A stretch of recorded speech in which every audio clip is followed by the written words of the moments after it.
Pessoal, como então criar estímulos? Se tudo começa na criação de estímulos, né, para que a cultura da empresa possa estimular, possa valorizar cada vez mais a utilização dos padrões, como que a liderança de linha de frente pode criar estímulos e fazer com que isso realmente seja valorizado pelos operadores? Pessoal, tem que ser parte da gestão da rotina do dia a dia do supervisor. A maneira para que você crie essa cultura, que você passe a estimular o uso correto dos padrões operacionais, tem que ser incorporada na gestão da rotina do dia a dia do supervisor. Nós vamos falar um pouquinho sobre isso. Supervisor de produção, líder de produção, operação, são atividades que exercem grande quantidade de rotina. A operação tem a sua quantidade enorme de rotina para fazer um produto. O líder de produção, que está logo abaixo da supervisão, ele tem uma quantidade enorme de rotinas do dia a dia. O supervisor tem rotina, mas tem um pouco menos de rotina de um líder. Nós vamos explicar isso claramente no outro vídeo. Então, como que você pode incorporar esses estímulos? Através da rotina do dia a dia do supervisor. E qual é a ferramenta que é mais utilizada para fazer a manutenção dos padrões? É um ciclo chamado SDCA. Ele é diferente do PDCA. Daqui a pouquinho eu vou explicar com mais detalhes. Então, a melhor maneira de você criar estímulos é fazer com que você incorpore esse estímulo na rotina do dia a dia do supervisor, do líder e até mesmo do gerente, distribuído em escalas diferentes. E a ferramenta mais adequada para que seja incluído nessa rotina é o ciclo SDCA, que é o ciclo de manutenção dos padrões.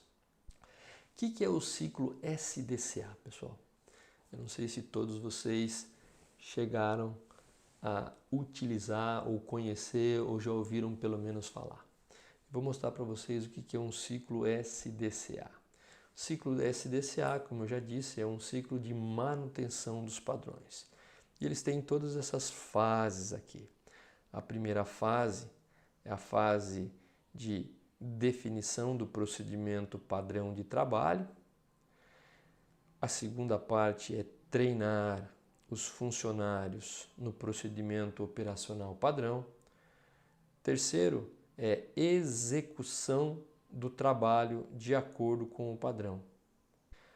A próxima fase é a fase de auditoria e cumprimento do padrão para verificar a eficiência e eficácia. Eu vou explicar também um pouquinho daqui a pouco sobre isso. E a última fase é atuar no processo para manter o padrão ou para melhorar o padrão, caso ele esteja com baixa eficiência e baixa eficácia. Eficiência é em relação à execução do padrão pelo operador. Se ele é prático, se ele é simples, se o operador consegue fazer sem muitas dificuldades, sem muitas habilidades, né? Ele pode fazer com facilidade a execução do padrão se ele não é complexo. Então, se ele faz isso de forma prática, simples, rápida, ele é eficiente. E se ele é eficaz, se ele controla a qualidade final do produto. Então, esses são conceitos de eficiência e eficácia.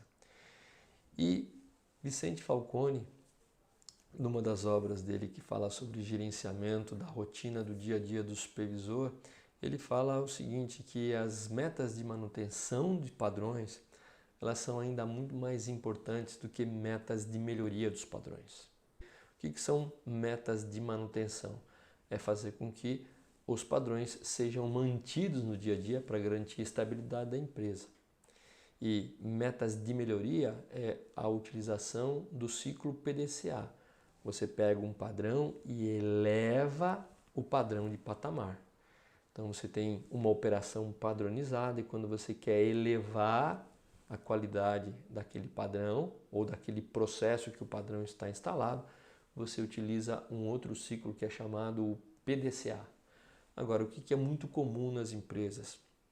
Estabelecerem uma série de metas em relação à melhoria dos processos, melhoria dos padrões, mas praticamente nenhuma empresa, é raro você ver metas estabelecidas dentro do chão da fábrica para fazer a manutenção dos padrões. Então o Falcone ele é muito claro em relação a isso, né? Tenha metas para que sejam mantidos os padrões, antes mesmo de terem metas para melhorar os padrões. Como incorporar o SDCA à rotina, pessoal? Aqui eu mostro para vocês uma coisa que eu costumo trabalhar bastante com os supervisores, que se chama trabalho padrão do gerente, ou trabalho padrão do gestor. Então aqui a gente tem, deixa eu dar um zoom aqui para ficar um pouquinho mais claro. Então aqui a gente tem a função de quem está exercendo o trabalho padrão, ou esse aqui, por exemplo, é o trabalho padrão ilustrativo aqui do supervisor de produção, linha 1. Nome aqui, Ayrton Salvo Júnior, aqui um mês em que eu fiz o meu planejamento semanal de trabalho padrão, que basicamente vai se repetindo semana a semana. Aqui eu tenho de segunda a terça e cada dia da semana ele está subdividido em intervalos de meia e meia hora. Então, dependendo se você segue turno ou não, você pode adequar essa carta de trabalho padronizado do gerente, do supervisor, do líder, para que você possa distribuir as suas atividades de meia e meia hora. E aí você vai colocando quais são as atividades 1, 2, 3, dependendo do que você tem como rotina. Geralmente você pega a transição entre um turno e outro, verifica quais foram os problemas do turno anterior, começa a verificar como é que está o desdobramento daquele problema dentro do seu turno, depois você começa a cumprimentar as pessoas e assim por diante. Aqui você tem atividades rotineiras em fonte preta, que são rotina, atividades de rotina, e atividades na fonte vermelha, que é o que? Atividades importantes, ok? Então, fonte preta, rotina, e vermelha, atividades importantes. O que são atividades importantes? São os projetos de melhoria que você tem que executar para poder melhorar algum extrato da qualidade total. Pode melhorar a qualidade, entrega, segurança, moral, redução de custos. Para que você possa planejar a sua semana, é importante que você faça a distribuição de atividades dentro de um trabalho padrão. E eu gostaria que você notasse que eu coloquei algumas lacunas aqui entre uma atividade e outra. E por que a gente deixa propositalmente essas lacunas? Primeiramente, quando você vai fazer esse trabalho padrão, você inicia com as atividades rotineiras do dia a dia, sem nenhuma atividade de melhoria, ou seja, só essas atividades de fonte preta, né? Atividades de rotina, e depois você vai nas lacunas encaixando as atividades de melhoria que você gostaria de tratar. E deixe sempre espaços vazios entre uma atividade e outra. Por que a gente deixa esse espaço vazio? Para que possa ser acomodado uma tarefa urgente. São aqueles famosos incêndios que acontecem no dia a dia, aqueles problemas, né, que tem que fazer de última hora. Então você pode ter uma lacuna dessa para realocar uma atividade de rotina ou atividade importante enquanto você executa uma atividade urgente. E outra também, vamos dizer que você está executando uma atividade número 3 aqui e o seu gestor ele te chama bem nesse momento. Se de repente ele não pode esperar para que você possa fazer nessa lacuna, não tem problema. Você pode parar a atividade 3, atender o teu gestor e ainda sobra depois uma lacuna para você realocar a atividade número 3.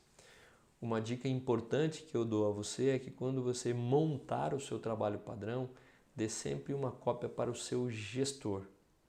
Ali ele vai saber de toda a distribuição de atividades que você tem e quando ele quiser chamar você, ele vai tender a chamar você, uma vez acordado com ele, na hora que você tem algumas lacunas. Portanto, o SDCA, o ciclo SDCA, ele pode ser encaixado numa atividade. Por exemplo, atividade 5 aqui, de meia hora por dia, eu vou estar girando o ciclo SDCA. De preferência, uma vez que eu já tenho os meus padrões definidos, as pessoas treinadas, eu vou checar e vou fazer a auditoria do cumprimento do padrão. Eu vou verificar com os meus operadores como que esses padrões eles estão sendo executados, né? Qual é o nível de cumprimento dos padrões. Então essa é uma maneira que você pode fazer. E é lógico, fazendo isso diariamente, mais uma vez, vai virando hábito, vai refinando, vai sendo consolidado e vai sendo valorizado pelo seu cérebro, passa lá para a memória inconsciente e realmente o padrão vai sendo cumprido. Você vai mandando uma mensagem, para a sua equipe, invisível, né? Por ações, não por discurso. Quando você faz isso, você vai mandando uma mensagem para a equipe que aquela coisa é importante. E as pessoas sabem. As pessoas estão a todos os momentos, os operadores estão a todos os momentos analisando e observando a postura, as atitudes da liderança de linha de frente. Então, se você quer realmente que um padrão seja cumprido no chão da fábrica, você tem que ter esse estímulo externo sendo executado através de um trabalho padronizado, onde você possa inserir o ciclo SDCA e diariamente com a sua equipe poder fazer isso no chão da fábrica. Qual é o resultado, pessoal? O que acontece quando nós temos os padrões operacionais fielmente, regularmente sendo cumpridos no chão da fábrica? Muito simples, pessoal. Processo estável. O que é um processo estável, pessoal? É um processo que tem previsibilidade. Ele tem menos variações. E se ele tem menos variações, ele tem menos riscos. Então, esse é o sonho que o supervisor, ou o líder, ou o coordenador, ou o gerente tem que ter. Processo estável. E você só vai ter processo estável se os seus padrões operacionais eles forem cumpridos. Que parte a iniciativa em relação à postura que você toma todos os dias com a sua equipe. E por onde que eu posso iniciar o SDCA, pessoal? Por onde que eu inicio? Poxa, mas eu tenho 15, 20, 30 operações. Por onde que eu inicio? Pessoal, primeiramente eu tenho que iniciar esse tipo de abordagem nos processos que são críticos, nas operações que são críticas.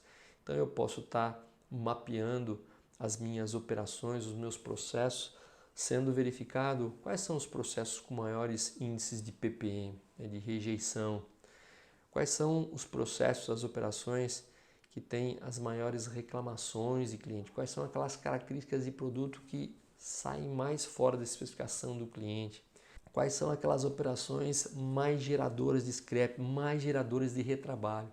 É nessa operação que eu tenho que ter a minha prioridade.